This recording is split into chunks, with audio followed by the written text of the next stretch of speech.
Ó, você sabe por que o teu aluno espelha a letra? Uma vez, pega água, por favor. Uma vez falaram, eu perguntei assim, ó, por que essa criança está escrevendo o nome dela de trás para frente no papel? Ao invés dela começar da esquerda para a direita, ela estava começando da direita para a esquerda e as letrinhas todas espelhadas. Isso eu era marinheira de primeira viagem e fui falar com a coordenação, com os meus colegas, e aí todos eles diziam assim para mim: ah, Carla, isso é uma fase, isso passa. Mas ninguém me trazia uma explicação por causa disso. E aí teve uma vez que a coordenadora falou que não, que uma professora falou mais antiga na escola, falou assim para mim: Carla, para corrigir isso, você precisa botar uma setinha apontando para que a criança escreva. Só que eu não queria saber o que fazer para corrigir, eu queria saber por que isso acontecia. Por que isso acontecia? Gente, passou anos.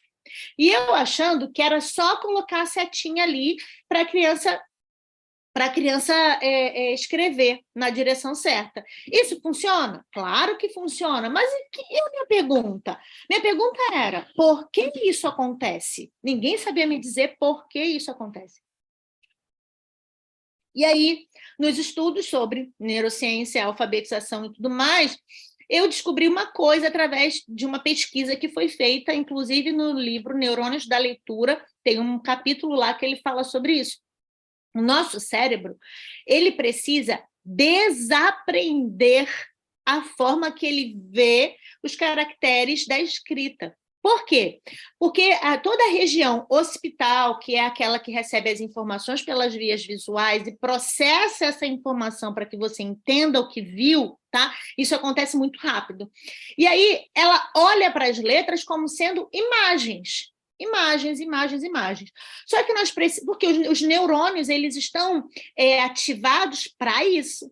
Só que ler e escrever não é um processo natural. Então, as letras, sendo uma marca cultural, nós precisamos desaprender a forma que o neurônio, olha só, gente, desaprender a forma que o neurônio enxerga essas letras, mostrando a orientação espacial dessas letras, como elas começam, onde elas terminam, trabalhar muito essas questões espaciais, visoespaciais também, para que esse cérebro possa melhor acomodar a compreensão dessas letras. Então, quando ela vê, antes disso, antes desse processo de desaprender o neurônio, né, as crianças, nós, né, olhamos para qualquer coisa e isso é automaticamente processado de modo invertido no nosso cérebro, né? E aí, por isso que essas crianças espelham, porque elas ainda não sabem, o seu cérebro ainda não sabe reconhecer aquelas letras de acordo com a sua disposição espacial, visoespacial. Então, nós precisamos, sim, colocar uma setinha, falar para a criança que a letra começa de cima para baixo, da esquerda para a direita, que ela fecha assim o assado, que ela vai e volta. Por aí, e dentro desses comandos, essa criança acaba aprendendo, esse cérebro ele reaprende. Olha só, olha que interessante. Você já tinha ouvido falar disso ou leu isso?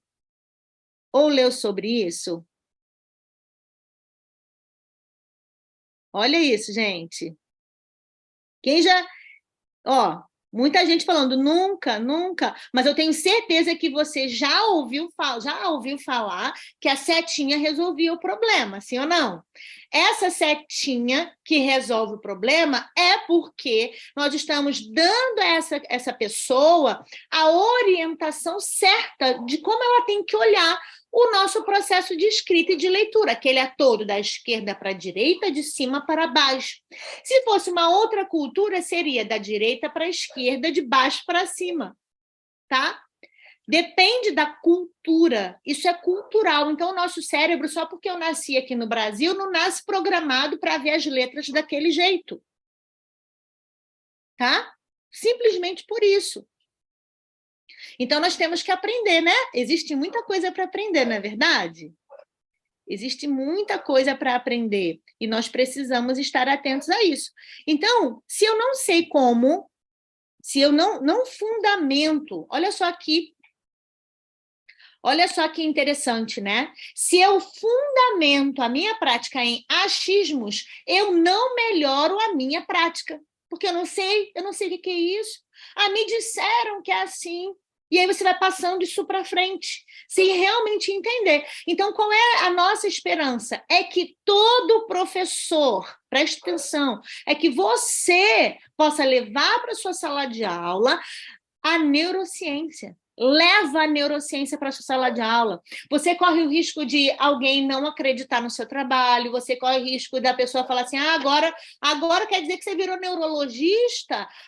Ah, virou cientista. Alguém te caçoar de você. Não liga para nada disso.